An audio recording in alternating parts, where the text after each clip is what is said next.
하나님 말씀 보겠습니다. 구약성경 사무엘상 21장에 기록된 말씀.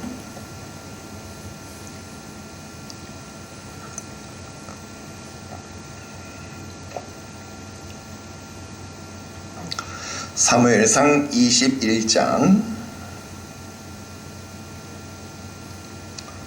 1절부터 15절까지 기록된 말씀.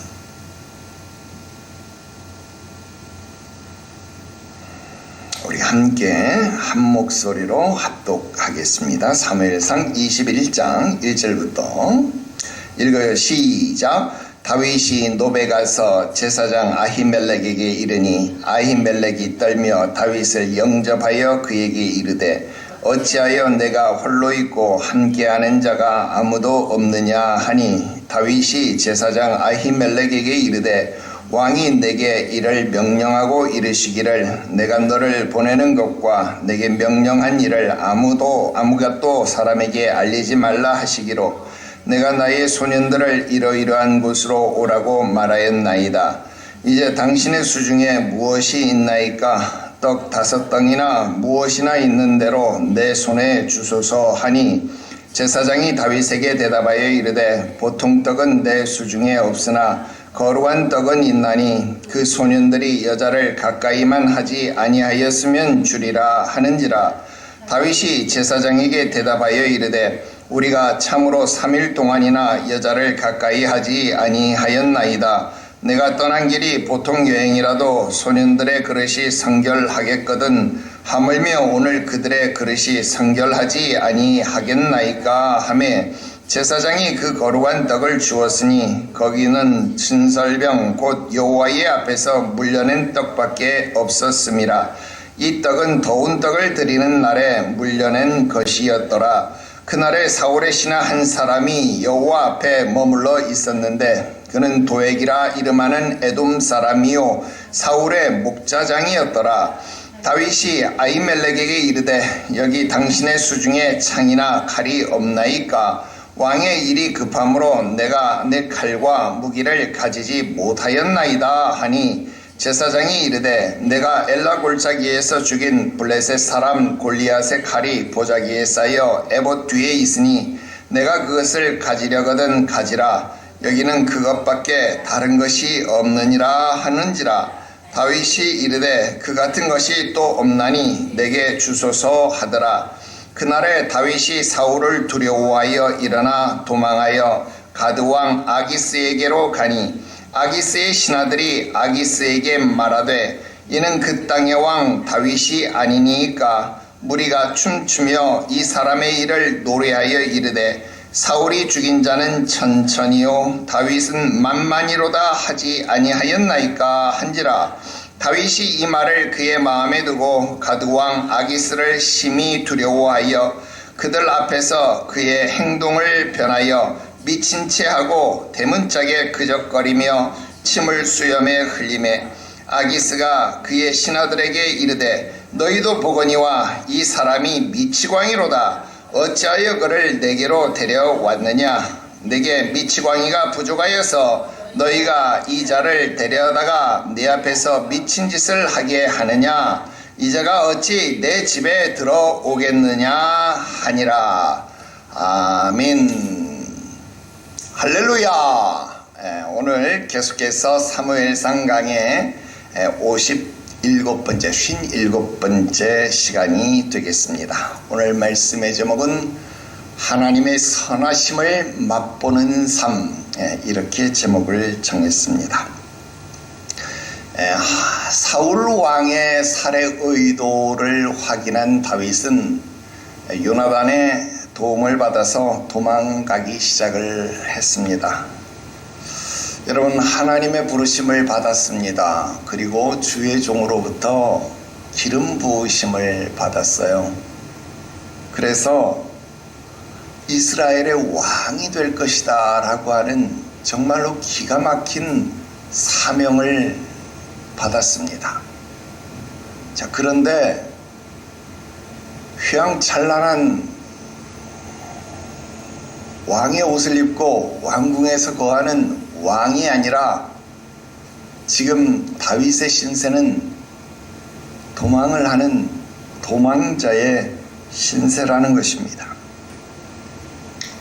자, 여러분들이라고 한다면 지금 이런 현실을 어떻게 받아들이시겠습니까?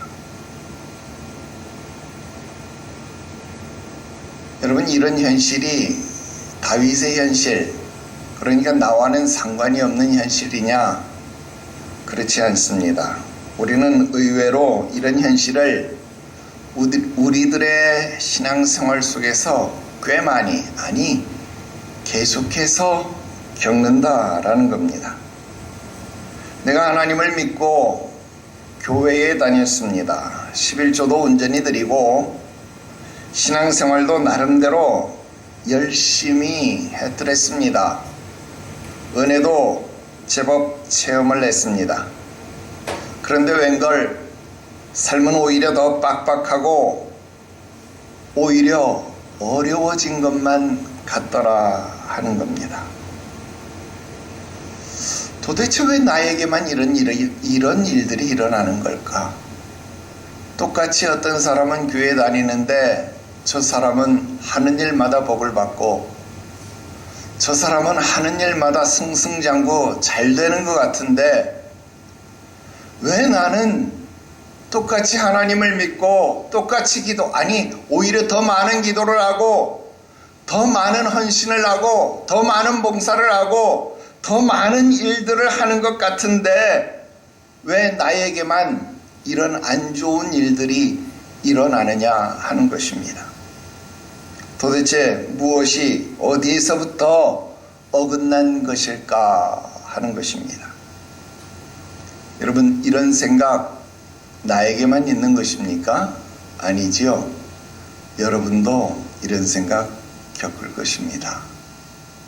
그런 분들이라고 한다면 오늘 본문에 기록되어진 다윗의 이야기를 유심하게 살펴볼 필요가 있습니다. 이런 현실 속에 있는 사람들이라면 두 가지를 배워야 합니다. 두 가지를 깨달아야 합니다. 오늘 그 두 가지를 말씀드리려고 합니다. 첫 번째로 하나님의 공급하심을 배워야 한다는 겁니다. 도울림이 없는 인생, 도울림이 없는 방백들을 의지하지 말고 성경은 그렇게 말합니다. 누가 내 뒷배가 돼준다, 누가 내 후원자가 돼준다, 아무 소용이 없습니다. 하나님이 나의 힘이 되시고 하나님이 나의 공급자가 되심을 체험해야 그것을 배워야 한다 하는 것입니다. 자, 1절 말씀부터 공부합시다. 1절입니다. 자, 요나단과 헤어진 이후에 다윗이 처음으로 찾아간 곳이 어디냐 했더니 노비라는 곳입니다. 노. 자, 이 노비라고 하는 말은 작은 산 또는 작은 언덕 그런 뜻을 가지고 있고요. 또 산당 그런 뜻을 가지고 있어요. 작은 산, 작은 언덕, 그런데 산당 그런 뜻을 가지고 있어요. 왜 그런 뜻을 가지고 있을까? 여러분, 산당이라는 것은 언덕, 산 위에 대부분 위치를 하고 있었기 때문에 그러지 않았나 그런 생각을 해봐요. 아닌 게 아니라 옛날에도 보면 여러분 교회, 사찰 이런 것들을 보면 다 어디에 있어요? 산이나 높은 봉우리 이런데 이렇게 그런 동산 위에 이렇게 있잖아요. 그래서 여러분 신을 만나려면, 하나님을 만나려면, 부처님을 만나려면 어디로 가야 돼요? 올라가는 수고가 있어야 된다. 그런 것 우리가 생각해 보게 되는 것 같아요. 그래요. 작은 산, 작은 언덕을 올라가야 산당에 이를 수 있다.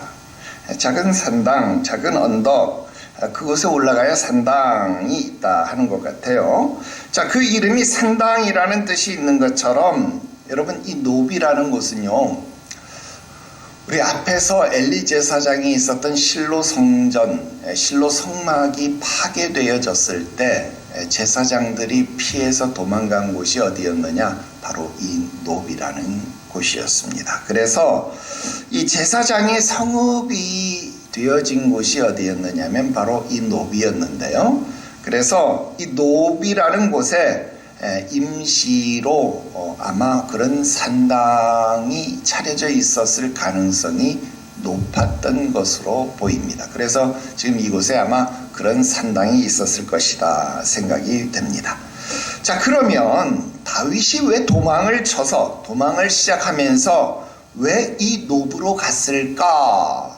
그 이유를 우리가 생각해 봐야 되지 않겠습니까?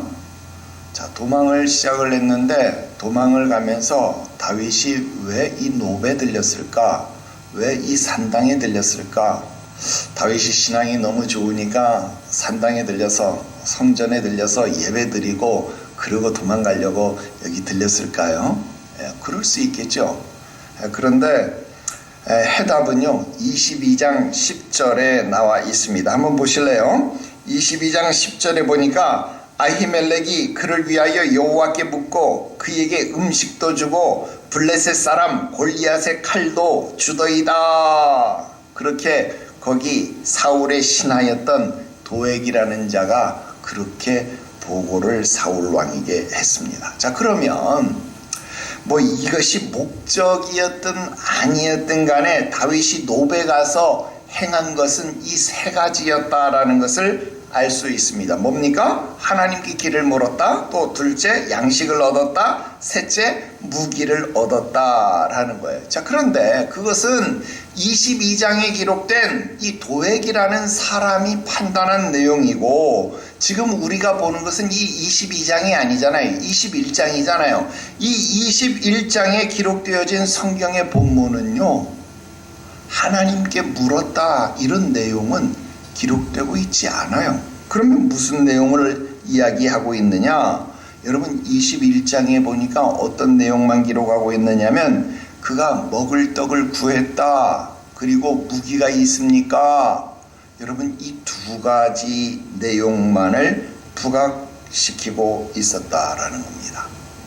자, 그렇다면 지금 내가 사울에게 쫓기고 있습니다. 도망가고 있습니다. 여러분 도망하는 사람에게 제일 필요한 게 뭘까요? 도망하는 사람에게 제일 필요한 것은 지금 먹을 것, 그리고 도망가면서 누군가 만났을 때 싸울 수 있는 무기. 여러분 이 두 가지가 제일 필요한 것 아닙니까? 여러분 그것을 공급받고 싶었다라고 하는 것입니다. 그런데 우리는 여기서 작은 교훈 몇 가지를 발견해 보자 하는 겁니다. 첫 번째, 다윗은 사망에게 쫓기는 도망자다라는 거예요. 그죠? 지금 다윗은 사울이 죽이겠다라고 하는 그 죽음의 위협, 사망에게 쫓김을 받고 있는 도망자 신세다라는 겁니다. 자, 오늘날 저와 여러분도 다윗과 다를 바 없다는 거예요. 왜? 사람은 태어나는 순간 전부 다 죽음의 위협에 노출되어져 있고 죽음이라는 것으로부터, 사망이라는 것으로부터 쫓김을 받는 신세다라는 것입니다. 여러분 부인할 수 있습니까? 부인할 수 없지요. 그렇습니다. 히브리서 9장 27절에 사람이 한 번 죽는 것은 주께서 정하신 바다. 그 후에는 뭐가 있어요? 심판이 있을 것이다. 사람에게 한 번 죽는 것은 이미 정해진 바다 이 말입니다. 여러분 이것은 아무도 부인할 수 없는 사실이다라는 겁니다. 그렇기 때문에 오늘 그 누구도 이 사망으로부터 피할 수 없는, 도망할 수 없는 도망자 신세다라는 것, 이건 변하지 않는다라는 거예요. 그 다음 두 번째, 그 죽음의 인생길, 그 도망의 인생길에서 필요한 건 뭐예요? 먹을 것, 그리고 싸울 무기. 여러분 이것이 필요하다. 이것도 분명한 사실이죠. 그래서 오늘날 많은 사람들이 무엇을 먹을까, 무엇을 마실까, 무엇을 입을까 염려하고 근심하며 살아간다 하는 것입니다. 그래서 사람들은 무엇을 먹을지, 무엇을 마실지, 무엇을 입을지 염려하며 근심하며 살기 위해서 양식 아닌 것을 위해서 은을 달아주고 배부르지 못할 것을 위해서 수고하며 살아간다 하는 것입니다. 또 일찍 일어나며 늦게 눕고 수고의 떡을 먹지만 결국 그 모든 수고가 헛될 뿐이다. 여러분, 성경이 말하는 것 단 하나도 틀림이 없다라는 것입니다. 그럼에도 불구하고 사람들은 어때요? 이 헛된 양식을 위해서 싸우고 또 싸우고 또 싸운다라는 겁니다. 그래서 이 세상의 전쟁은 그쳐요, 안 그쳐요? 안 그친다라는 겁니다. 여러분, 태고 이래로 지금까지 전쟁은 한 번도 그친 적이 없다. 그래서 인류의 역사는 전쟁의 역사다라고 말할 정도로 전쟁은 오늘날까지 그쳐진 적이 없었다라는 겁니다. 세 번째, 이런 무기가 결단코 그 도망자를 지켜준다, 못 지켜준다? 못 지켜준다라는 겁니다. 여러분, 다윗은 골리앗을 죽인 그 골리앗의 칼을 얻었어요. 이게 무슨 말이에요? 골리앗을 죽인 골리앗의 칼.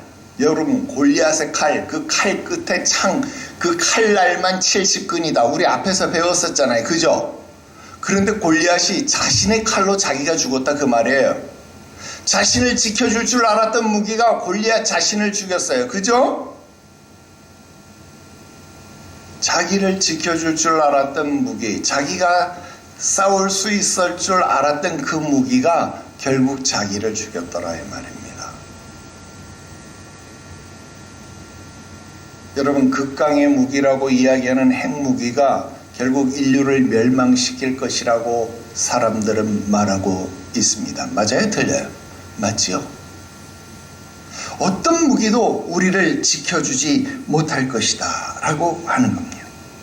여러분, 이 칼이 과연 다윗을 지켜줄 수 있을까요? 골리앗의 칼을 가지면 다윗을 지켜줄 수 있을까요? 천만에요. 다윗은 오직 하나님만이 자신의 보호자가 되는 것을 깨달아야만 한다 하는 겁니다. 그것을 배워야만 한다 하는 것입니다.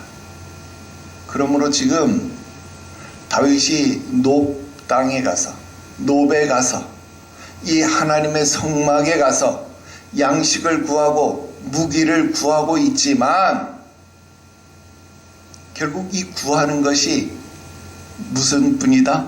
헛될 뿐이다. 그의 구하는 바가 헛될 뿐이다. 우리가 무엇인가를 이루고자 하는 그 모든 것이 헛될 뿐이다 라는 것을 알아야 된다는 겁니다. 그렇습니다.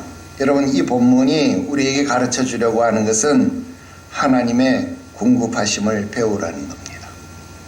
항상 우리가 간과하고 잊어버리는 진리가 바로 이것입니다. 사람은 떡으로 사는 것이 아닙니다. 하나님의 입에서 나오는 말씀으로 사는 것입니다. 그러므로 먼저 그의 나라, 그의 의로움을 구해라. 그리하면 이 모든 것을 너희에게 더하실 것이다. 여러분, 이게 가장 단순한 사실, 가장 단순한 진리, 가장 단순한 복음임에도 불구하고 우리는 이 사실을 가장 잘 안 지키고 가장 잘 안 믿고 가장 잘 잊어버린다라는 겁니다. 그래서 하나님 입에서 나오는 말씀을 구하는 것이 아니라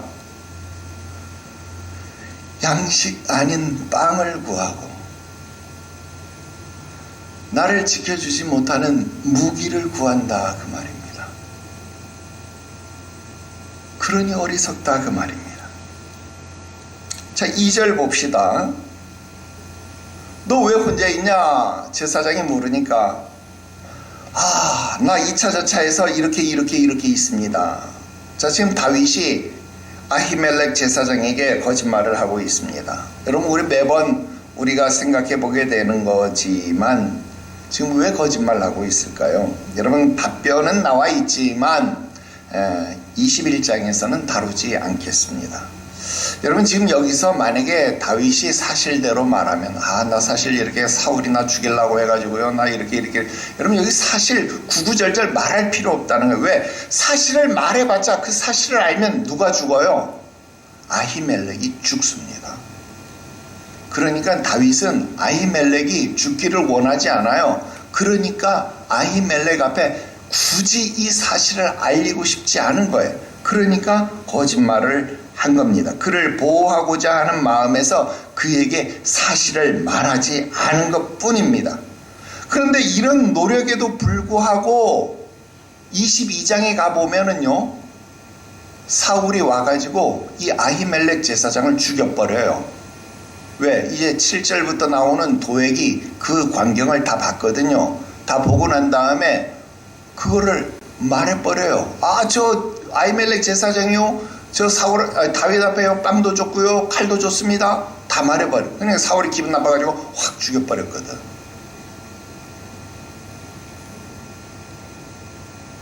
결국 아히멜렉을 죽인 핏값은 누구에게 갔어요?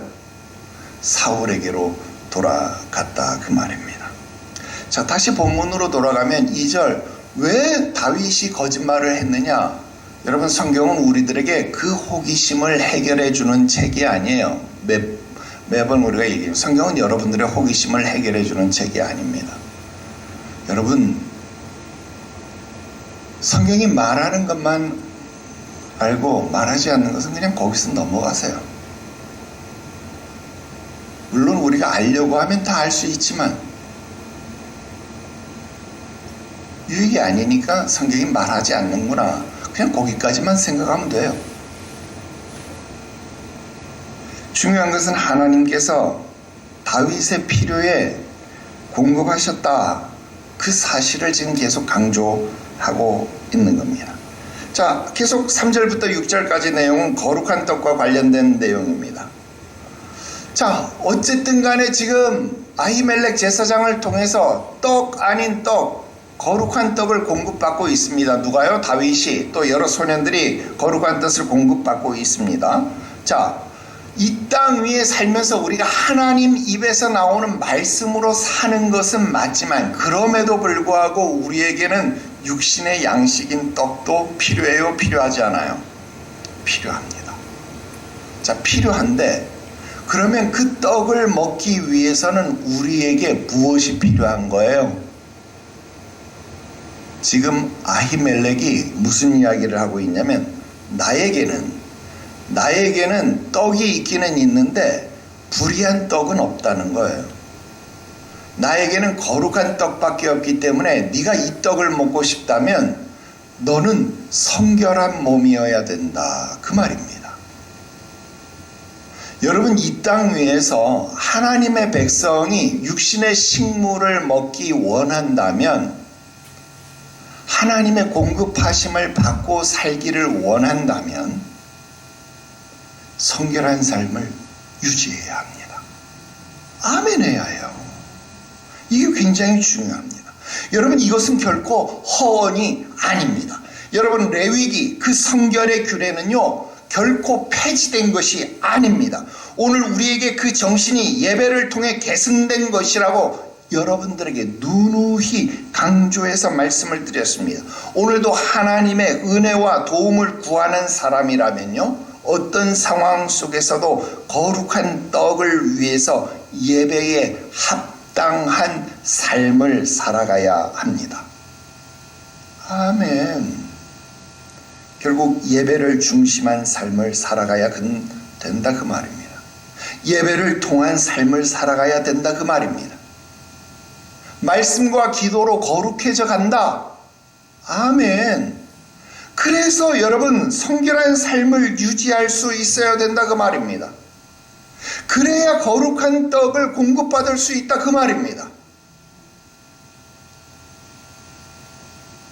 그러지 않고서는 우리가 이 땅 위에서 살아갈 수 있는 방법 자체가 없습니다. 왜? 불의한 식물을 먹고 살 수 없기 때문에 그렇습니다. 사단은 우리들에게 꼭 불의한 떡을 먹으라 그래요. 불의한 떡이 뭔지 압니까? 야, 이 돌을 떡으로 만들어 먹어. 여러분, 돌을 떡덩이로 만들어서 먹으면 보기에는 떡으로 보이는데 먹으면 여러분 어떻게 돼요? 이 배 속에서 어떻게 돼요? 몰라요? 복막염 걸려요. 복막염. 모르는구나 여러분. 맹장염 걸린다고요. 맹장염. 돌덩이 먹으면 어떻게 돼요? 복막염 걸려. 맹장 터져서 죽어요. 돌덩이 먹으면. 그래서 돌로 된 떡은 먹는 거 아닙니다. 불의한 떡은 먹는 거 아닙니다. 거룩한 떡을 먹고 사시기를 주 예수의 이름으로 축원합니다. 거룩한 떡을 먹고 살려면 어떻게 해야 돼요?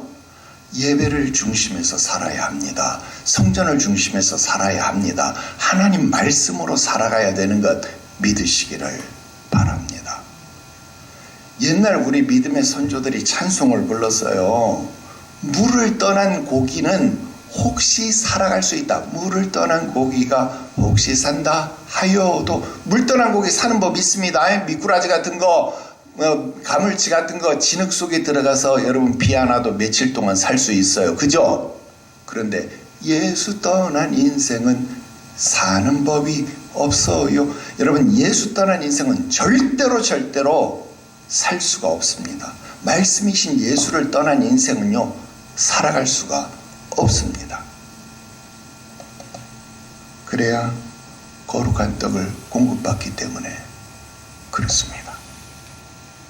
자, 7절입니다. 에돔 사람 도액이 나오고 있습니다. 이 사람은 사울의 신하, 그렇게 표현이 되고 있네요. 자, 사울의 신하라고 표현되어 있으니까 이 사람이 어떤 사람이에요? 다윗에게는 반대편이겠죠. 사울의 신하니까. 그런데 희한하게도 이 사람이 지금 누구 앞에 서 있다 그랬어요? 여호와 앞에 있다 그랬습니다. 자, 사울의 신하인데 누구 앞에 있어요? 여호와 앞에 있다. 자, 이 말은 무슨 말일까요? 도액이라는 사람이 하나님 편에도 와 있다가 악신이 부리고 있는 사울의 편에도 있다가, 이런 뜻입니다. 그 말은 도액은 지금 이쪽 편 저쪽 편에도 왔다 갔다 하는 기회주의자라는 그런 뜻이 되는 거죠. 다윗이 처한 이런 위급한 상황을 활용해서 자기의 유익을 구하는 그런 기회주의자라는 의미가 됩니다. 자, 하나님이 이런 사람을 몰라서 그냥 놔둘까요? 이런 사람을 몰라서, 지금 여기가 높당이잖아요. 하나님의 성막이 있는 하나님의 성전이잖아요. 이런 사람을 기회주의자인데 그냥 몰라서 지금 이 성막에 그냥 두시는 걸까요? 아니에요. 이런 사람도 성막 안에 있어야 되는 거예요. 왜? 하나님은 이런 사람을 사용하신다니까요. 이런 기회주의자도 하나님이 사용해요. 이런 불의한 자도 하나님이 사용하신다니까요. 이런 사람을 사용하셔서 사울도 벌하시고 다윗도 유용하게 하신다라는 겁니다. 자, 이런 도액의 악행을 통해서, 자, 보세요. 이 도액이 지금 당장은 어떤 역할을 하냐면 다윗에게 무기를 공급해 주는 그런 일들을 하게 하고요. 또 이 일을 나중에 사울에게 말해서 고자질해서 아히멜렉을 죽이는 그런 역할을 해요. 또 나중에 22장 넘어서 가보면은요, 이 도액이 악행을 저지름으로 이것을 보다 견디다 못한 아비아달 제사장이요, 나중에 누구에게? 다윗에게로 향을 합니다. 다윗의 편으로 넘어가게 돼요. 근데 이 아비아달이 나중에 다윗이 왕이 되는데 아주 혁혁한 공을 세우는 대제사장이 돼요. 그러면 이 도액이라는 사람은 여러분 어때요? 야비하고 기회주의자고 아주 이쪽 저쪽 왔다 갔다 하는 사람이잖아요. 근데 하나님은 그런 사람을 통해서 악인도 심판하고 다윗에게도 유익한 일을 하고, 기회주의자는 기회주의자의 일을 할 뿐인데 하나님은 그런 자를 사용하셔서 악인도 벌하고 의인도 흥하게 하는 역할을 하나님은 하신다라는 거예요. 여러분, 이 사실을 알아야 합니다. 그래서 도액은 도액의 쓰임새가 있다. 그러니까 여러분 교회 안에서 그런 사람들을 보면서 여러분 슬퍼할 필요도 없고 비판할 필요도 없어요. 우리 주변에 꼭 그런 나쁜 사람들 있습니다. 그러나 그 사람 욕할 필요도 없고 미워할 필요도 없어요. 하나님이 그대로 쓰다가 버릴 사람이구나. 그냥 그렇게 생각하면 되는 겁니다. 자, 이제 두 번째 말씀 드립니다. 자, 첫 번째 교훈은 하나님의 공급하심을 배워야 된다 그랬잖아요. 이제 두 번째는 하나님의 보호하심을 배워야 합니다. 자, 지금까지 7절까지 말씀 8절, 9절, 10절 다 하나님의 보호하심의 9절까지는 하나님의 보호하심에 대한 내용, 공급하심에 대한 내용인데요. 10절부터 15절까지는요, 하나님의 보호하심에 대한 내용이에요. 그러니까 하나님의 보호하심을 배워야 된다. 자, 노브를 떠난 다윗은요, 그 다음 어디로 향하느냐? 블레셋의 가드로 가게 됩니다. 우리 사사기서 공부할 때 블레셋은 5개의 큰 거점으로 이루어졌다. 5개의 큰 거점 도시로 이루어졌다. 이런 이야기 했었잖아요. 그 중에 하나가 바로 이 가드라는 곳입니다. 가드. 이 가드라는 이 도시가 있었어요. 그 5개의 도시 국가가 합쳐진 것, 뭉쳐진 것. 그러니까 이 유나이티드 킹덤이에요. 그러니까 이 연합 국가가 블레셋이고 각각 도시의 왕이 따로 있었다 그 말입니다. 그 5개의 도시 중 하나가 이 가드인데, 이 가드의 왕이 있었는데 그 왕의 이름이 아기스입니다. 아기스. 다윗은 이 가드와 이스라엘의 이 정치적 긴장 관계를 이용해서 아마 여기로 도망을 갔던 것 같아요. 왜? 사울이 아무리 다윗을 미워해서 다윗을 추격해서 끝까지 죽이고 싶어도 이 이스라엘하고 긴장 관계, 그러니까 여러분 이 블레셋 출신의 이 적장 골리앗과 싸움까지 했는데 여러분 또 싸우고 싶겠어요? 싸우지 않겠죠. 그러니까 이미 국경을 넘었는데 거기까지 자기를 잡으러 오겠나 싶어서 잠시 국경을 넘어서 가드, 옆에 있는 블레셋 도시 국가로 넘어갔다 그 말입니다. 자, 그런데 그 옆에 나라로 딱 넘어가서 보니까 사람들이 한눈에 누구를 알아본 거예요? 다윗을 알아본 거예요. 다윗이 참 이 유명세가 거기까지 넘어갔는데 얼굴만 알아본 게 아니고 뭐까지 알아본 거예요? 노래까지. 그 이스라엘의 부녀들이 불렀던 노래, 무슨 노래? 사울이 죽인 자는 천천히요, 다윗이 죽인 자는 만만이로다. 여러분, 이 노래까지 한 거예요. 여러분, 이 노래가 이 가드 왕궁의 신하들이 그 노래를 춤추며 부를 정도로 여러분 이 노래가 유명세를 탔던 거예요. 여러분, 이 노래를 그 부하들이 막 부른 거예요. 그랬더니 지금 가드왕 아기스가요, 그 노래를 들은 순간 막 굳고 막 지금 이런 일이 벌어진 거 아닙니까? 그러니까 다윗이 긴장을 한 거예요. 딱 긴장을 해가지고, 야, 이건 내가 잘못 왔구나. 여기서도 내가 꼼짝없이 죽겠구나. 그 상황을 깨닫는 순간 여러분 다윗이 지혜를 굴렸어요. 요즘 말로 하면 통밥을 굴려서 다윗이 순간 어떻게 했어요? 미친 척 연기를 해서 해가지고 입에서 침을 흘려서 수염에 침을 흘리고, 그 다음 대문짝, 이 왕궁의 대문을 손톱으로 뻑뻑 긁었다. 이게 토라는 말인데 벅벅 긁었다라는 말도 되고 막 이렇게 두들겼다 이런 말도 되는데, 미친 사람이 긁는 게 쉬울까 아니면 두들기는 게 쉬울까 모르겠어요. 뭐가 쉬운지 모르겠지만 어쨌든 벅벅 긁었다라고 번역이 됐는데 벅벅 긁으면서 지금 연기를 하는 거예요. 미친 척 그렇게 연기를 했습니다. 그러니까 지금 가드왕이, 야, 우리나라의 미치광이 보관소도 아니고 미치광이 보관할 정신병자 수용소가 부족해서 야 저런 미치광이까지 불러들었냐, 야 당장 내쫓아라. 그러니까 여러분 지금 어떻게 해요? 다윗을 내쫓았다 그 말입니다.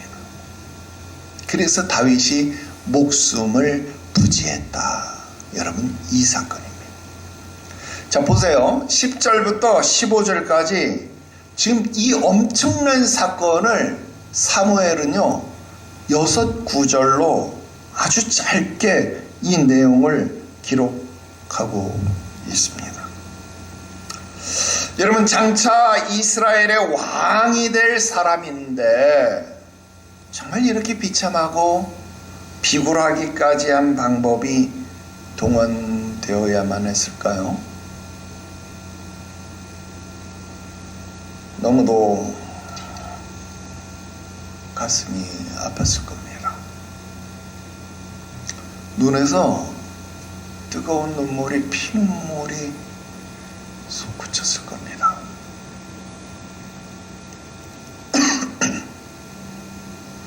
여러분 미친 척 연기하면서 대문을 박박 긁으면서 다윗의 몸이 막 뒤틀리지 않았을까요?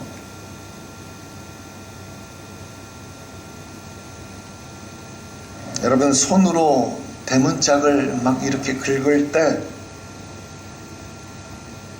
그의 심정을 여러분 상상할 수 있습니까? 자신을 비굴하게 만들 때 그 심정을 헤아릴 수 있으신가요? 이때의 심정을 아마 잘 모를 겁니다. 그런데 다윗이 어떤 사람이었냐면 작가였어요. 우리 요즘 말로 하면 작가였어요. 그래서 다윗이 이때를 시편으로 기록해 놨습니다. 그게 바로 시편 34편입니다. 우리 시편 34편 한번 볼래요? 시편 34편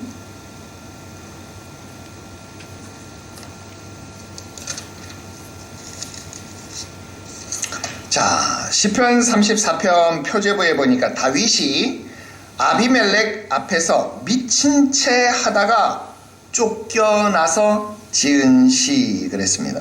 이상하네. 오늘 본문에 보니까 아기스라 그랬는데 왜 여기는 아비멜렉이라 그랬을까? 성경이 틀린 게 아닐까? 아니면 다윗이 아기스 앞에서도 미친 척 했고 아비멜렉 앞에서도 미친 척 한 것이 아닐까? 여러분 그런 생각을 해볼 수 있을 텐데 여러분 아기스라는 말은요 블레셋식 이름입니다. 이름. 그리고 아비멜렉이라고 하는 말은 이 왕을 칭하는 칭호예요. 여러분 애굽의 왕은 파라오잖아요.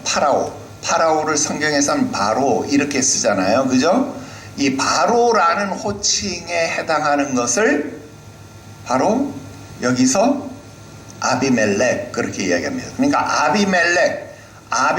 가드왕 아비멜렉의 이름이 아기스인 거예요. 무슨 말인지 아시겠죠?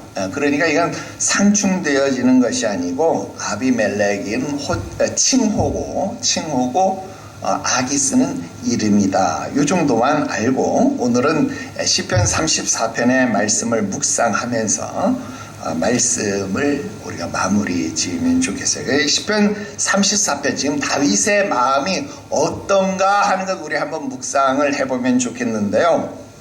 우리 한번 읽어볼게요. 그런데 이거 우리가 읽으면요, 이거 다윗의 마음이 좀 잘 안 와닿아요. 그래서 요 시편 34편은요, 우리가 성우의 목소리로 한번 들어볼게요. 네. 34편. 내가 여호와를 항상 송축하며 내 입술로 항상 주를 찬양하리이다. 내 영혼이 여호와를 자랑하리니 곤고한 자들이 이를 듣고 기뻐하리로다. 나와 함께 여호와를 광대하시다 하며 함께 그의 이름을 높이세. 내가 여호와께 간구하매 내게 응답하시고 내 모든 두려움에서 나를 건지셨도다. 그들이 주를 앙망하고 광채를 내었으니 그들의 얼굴은 부끄럽지 아니하리로다. 이 곤고한 자가 부르짖음에 여호와께서 들으시고 그의 모든 환난에서 구원하셨도다. 여호와의 천사가 주를 경외하는 자를 둘러 진치고 그들을 건지시는도다. 너희는 여호와의 선하심을 맛보아 알지어다. 그에게 피하는 자는 복이 있도다. 너희 성도들아, 여호와를 경외하라. 그를 경외하는 자에게는 부족함이 없도다. 젊은 사자는 궁핍하여 줄일지라도 여호와를 찾는 자는 모든 좋은 곳에 부족함이 없으리로다. 너희 자녀들아, 와서 내 말을 들으라. 내가 여호와를 경외하는 법을 너희에게 가르치리로다. 생명을 사모하고 연수를 사랑하여 복받기를 원하는 사람이 누구뇨? 내 혀를 악에서 금하며 내 입술을 거짓말에서 금할지어다. 악을 버리고 선을 행하며 화평을 찾아 따를지어다. 여호와의 눈은 의인을 향하시고 그의 귀는 그들의 부르짖음에 기울이시는도다. 여호와의 얼굴은 악을 행하는 자를 향하사 그들의 자취를 땅에서 끊으려 하시는도다. 의인이 부르짖음에 여호와께서 들으시고 그들의 모든 환난에서 건지셨도다. 여호와는 마음이 상한 자를 가까이 하시고 충심으로 통회하는 자를 구원하시는도다. 의인은 고난이 많으나 여호와께서 그의 모든 고난에서 건지시는도다. 그의 모든 뼈를 보호하시며 그 중에서 하나도 꺾이지 아니하도다. 악이 악인을 죽일 것이라. 의인을 미워하는 자는 벌을 받으리로다. 여호와께서 그의 종들의 영혼을 속량하시나니 그에게 피하는 자는 다 벌을 받지 아니하리로다. 아멘. 그렇습니다. 여러분, 성도들의 구원은요, 항상 내가 원하는 시간에 그리고 내가 원하는 그런 아름다운 방법, 고상한 방법, 그런 형태로 임하는 것이 아닙니다. 다윗의 경우처럼 내 자존심이 무너지고요, 뜨거운 눈물이, 아니 피눈물이 솟구치고 내 몸이 뒤틀리는 그런 고통이 찾아옵니다. 비굴하고 비천하며 차라리 내가 죽어버리는 것이 낫겠다, 내가 죽는 것이 낫겠다 싶을 바로 그 순간에 이렇게 사느니 내가 죽는 게 낫겠다, 이렇게 살아서 뭐하냐, 내가 차라리 죽어버려야지, 바로 그러는 그 순간에 이게 웬 은혜일까, 이게 웬 사랑일까. 그때 내가 40년 전에 만났던 예수, 그때는 내가 너무 어려서 내가 정말 예수를 만났는지도 가물가물했던 그 기억, 그 비굴함, 그 고통 가운데 계셨던 주님이 보인다라는 겁니다. 나를 바라보고 계신다라는 거예요. 요즘 우리가 철로역장에서 배우는 그 십자가의 체험이 거기서 다시 회상되어진다라는 겁니다. 그래서 모든 것을 내려놓는 것입니다. 그래서 모두를 용서하게 되는 겁니다. 그래서 하나님의 선하심을 맛보아 알게 되는 것입니다. 그게 시편 34편의 교훈입니다. 자, 다시 정리해 볼까요? 시편 34편의 교훈이 뭐라고요? 여호와께 피하는 자는 복이 있도다. 왜 여호와께 피하는 자가 복이 있을까요? 여호와의 눈은 악인에게 관심이 없어요. 여호와의 눈은 절대로 불의한 자에게 관심이 없어요. 여호와의 눈은 의인에게만 향하여 있어요.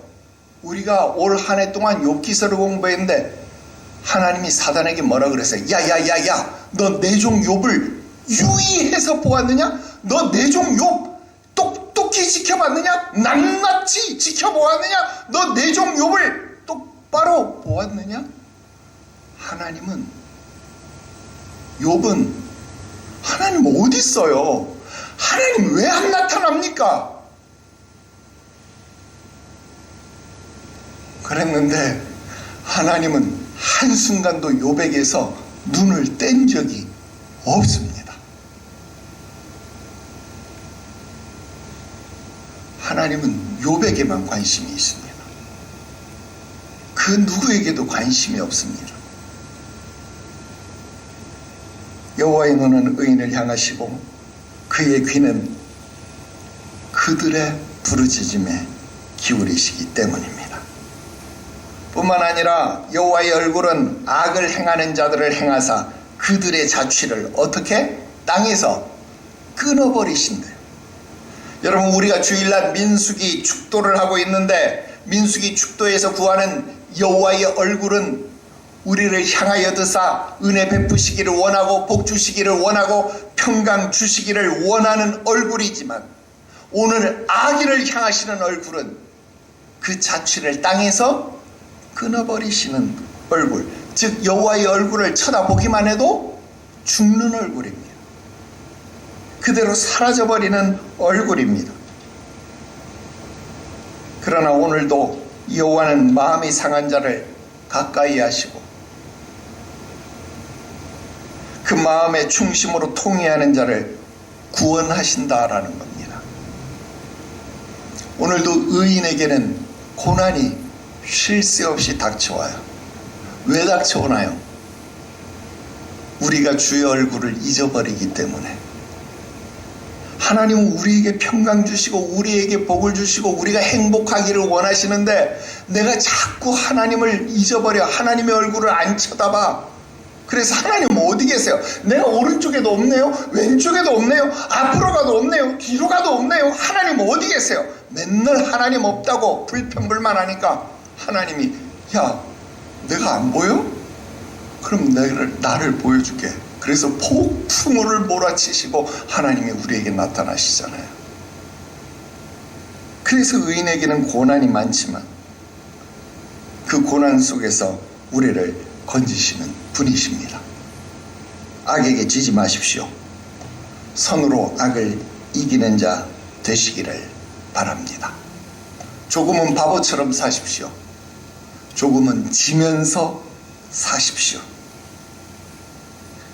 절대로 하나님이 여러분들을 바보처럼 지면서 살게 놔두지 않습니다. 미친 채 하는 다윗을 하나님은 이스라엘에서 가장 유명한 자로 만드셨습니다.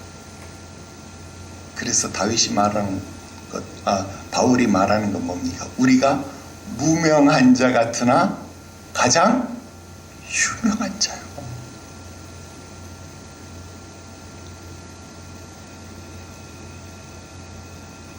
여러분들이 가장 유명한 자입니다. 이 한 가지 사실로 만족하고 여러분 얼굴에서 미소가 떠나지 않게 되시기를 주 예수의 이름으로 축원합니다. 누가 그래요? 나보고 나는 요 위에 있을 때만 행복해 보인다고. 나도 왜 그런지 몰라요. 요 위에 있을 때는 하나님이 나를 붙잡으시니까 요 위에선 세상에서 가장 행복한 얼굴인데 요 밑에만 내려가면 왜 그렇게 세상 근심을 다 짊어진 얼굴인지, 나도 왜 그렇게 되는지 모르지만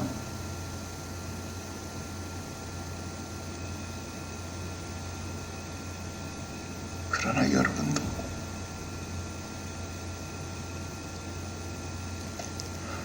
하나님이 붙잡으시는 주의 은혜 가운데 말씀으로 살아가는, 그 말씀의 은혜 가운데 살아가는 행복자 되시기를. 이스라엘아, 너는 참으로 행복한 자로다. 너처럼 하나님의 사랑을 받는 자가 누구냐? 참으로 행복한 여러분들이 되시기를 주 예수의 이름으로 축원합니다. 기도드립시다. 거룩하신 하나님 아버지, 은혜와 사랑을 감사합니다. 날마다 깨달으면서도 또 넘어지고 알면서도 또 부인하는 이 어리석음을 어찌하면 좋단 말입니까?